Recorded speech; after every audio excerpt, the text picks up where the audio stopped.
2010년 11월 이탈리아 명문 루이스 대학교 사무총장이 자신의 아들에게 보낸 공개 편지가 이탈리아 전역을 뒤흔들었습니다.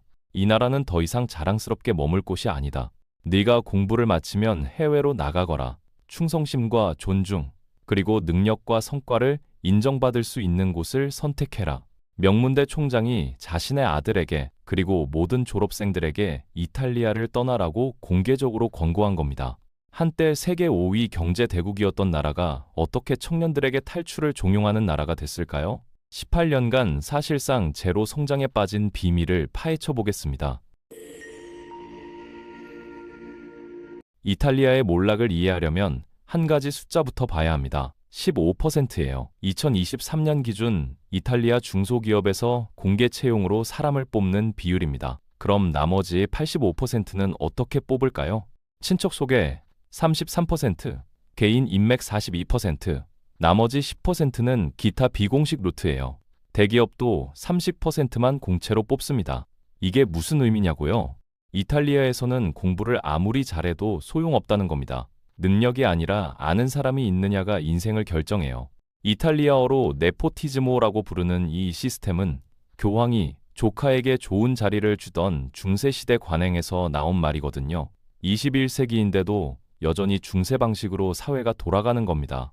대학도 마찬가지예요. 한 연구팀이 이탈리아 대학들을 분석했더니 같은 성씨를 가진 교수들이 비정상적으로 많이 발견됐습니다. 김 교수 아들이 김 교수가 되고 이 교수 딸이 이 교수가 되는 시기죠. 친인척 중에 교수가 없으면 아무리 논문을 잘 써도 교수 되기 힘들다는 말이 공공연하게 나올 정도예요.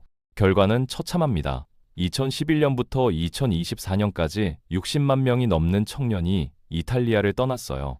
비공식 추정으로는 60에서 100만 명에 이른다는 분석도 있습니다. 같은 기간 스페인을 떠난 청년이 30만 명이니까 인구 대비 두세 배는 많은 수치죠. 그런데 문제는 누가 떠나느냐예요. 영어 못하고 기술 없는 사람은 못 떠납니다. 영어 잘하고 기술 있고 학벌 좋은 인재들이 독일, 영국, 미국으로 먼저 탈출하는 거예요. 인재 유출은 나라의 미래를 갉아먹습니다. 혁신은 젊고 유능한 사람들이 만들어내는 거거든요. 그런데 그 사람들이 다 빠져나가면 어떻게 될까요? 이탈리아에 남은 것은 고령화된 인구와 개혁 없이 연명해온 제도이죠. 이게 바로 이탈리아가 18년간 제로 성장에 빠진 핵심 이유 중 하나예요. 이탈리아 청년들의 절망은 숫자로도 드러납니다. 2014년 7월 청년 실업률이 40% 초반을 찍었어요.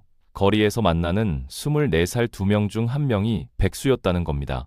2025년 현재는 20% 안팎으로 떨어졌지만 여전히 유럽 평균보다 훨씬 높아요. 더 심각한 건 니트족입니다. 일도 안 하고 학교도 안 다니고 직업 훈련도 안 받는 청년이 2022년 기준 20% 정도라고 해요. 4명 중 1명이 아예 미래를 포기한 상태죠. 여기서 질문이 생깁니다. 이탈리아가 원래부터 이랬을까요? 아닙니다. 1987년만 해도 이탈리아는 영국을 제치고 세계 5위 경제 대국이 됐어요. 언론들은 일 소르파소, 즉 추월이라며 대서특필했습니다. 거리마다 축제가 벌어졌고 이탈리아 사람들은 자국 경제에 자부심이 넘쳤죠. 그로부터 40년도 안 돼서 어떻게 이 지경이 됐을까요?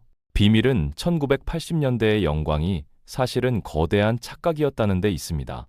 겉은 화려했지만 속은 이미 썩어가고 있었어요. 첫 번째 문제는 빚이었습니다. 1970년대 석유 파동으로 경제가 어려워지자 이탈리아 정부는 개혁 대신 가장 쉬운 선택을 했어요. 빚을 내서 돈을 뿌린 겁니다. 연금 받는 나이를 낮추고 온갖 보조금을 살포했죠. 1970년대 재정 적자가 매년 경제 규모의 10%에 육박했습니다. 이게 얼마나 심각한 수치이냐면요. 다른 선진국들은 3에서 5% 수준이었거든요. 이탈리아만 2배 넘게 적자를 냈어요. 당연히 빚은 눈덩이처럼 불어났습니다. 1980년대 초 경제 규모의 60%였던 국가 부채가 1992년에는 104%를 넘어섰어요.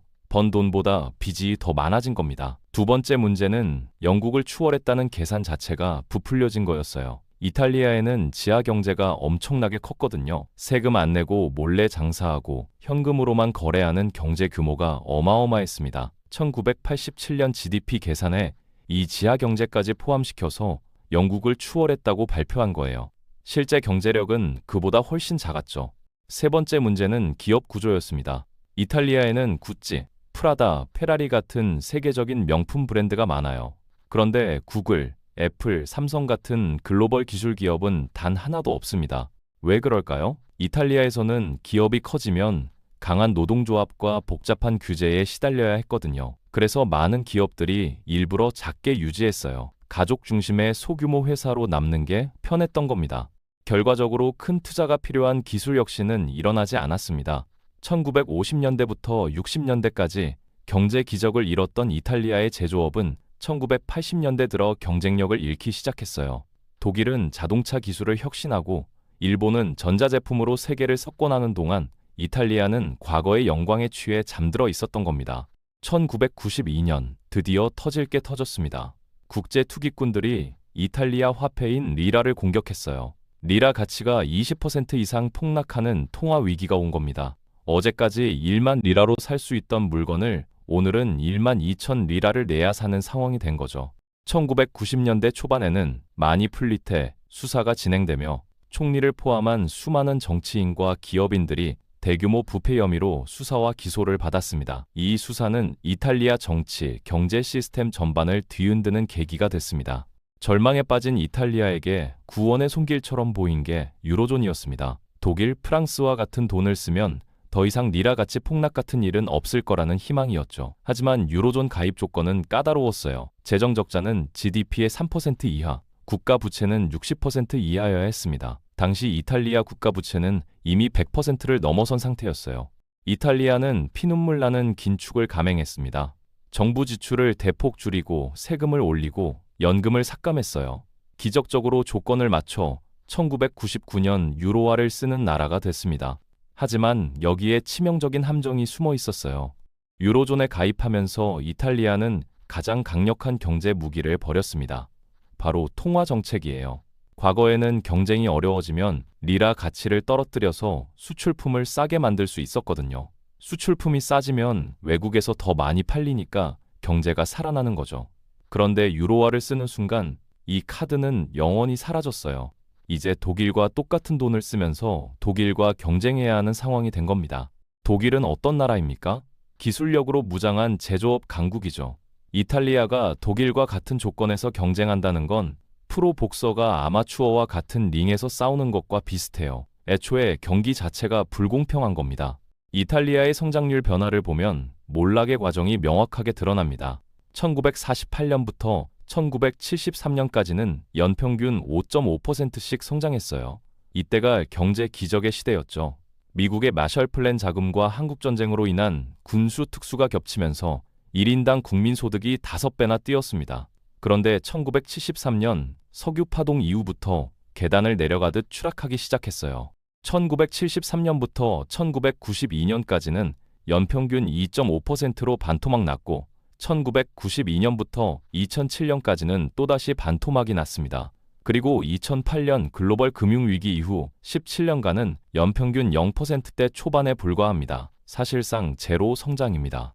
2025년 전망치도 0%대에 불과하고요. 같은 기간 독일은 1에서 2%씩 꾸준히 성장했고 스페인은 2.9% 성장이 예상됩니다. 이탈리아만 제자리 걸음인 거죠.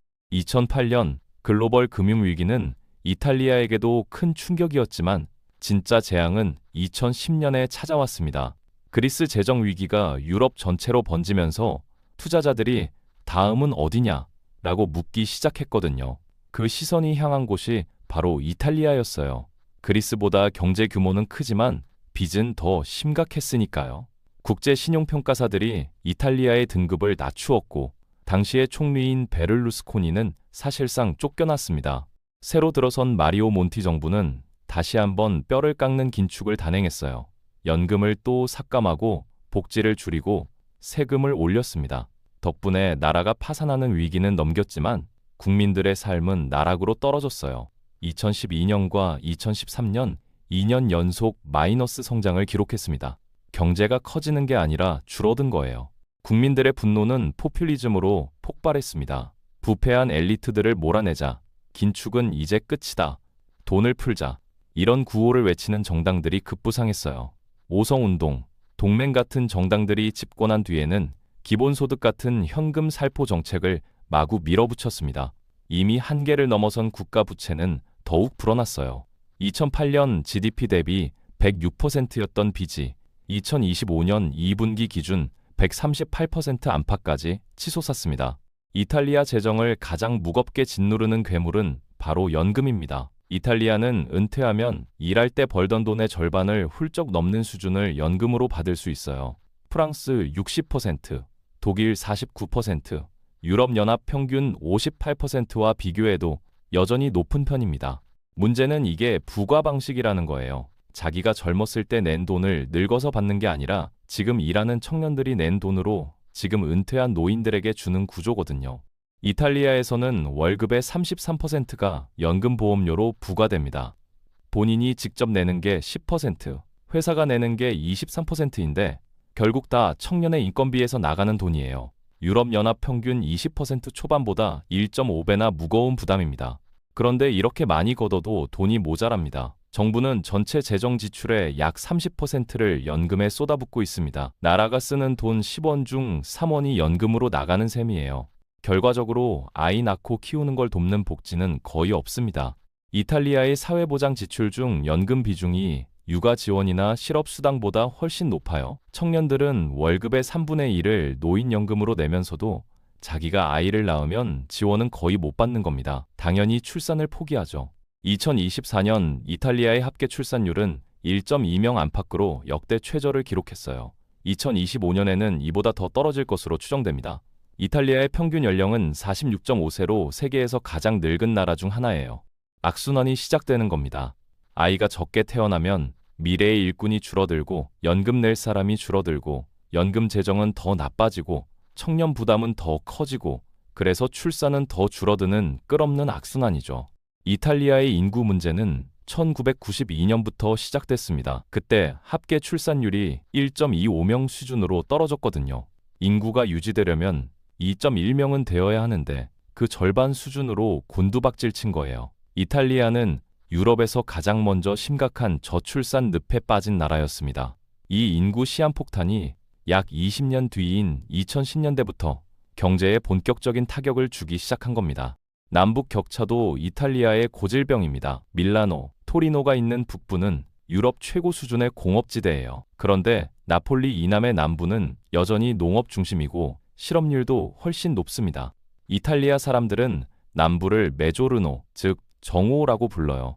태양이 정오에 내리쬐는 남쪽 땅이라는 뜻이죠. 1950년대부터 60년대 경제 기적 시기에 공장과 일자리가 북부에만 집중됐어요. 정부는 남부개발기금으로 막대한 돈을 쏟아부었지만 제대로 된 투자로 이어지지 않았습니다.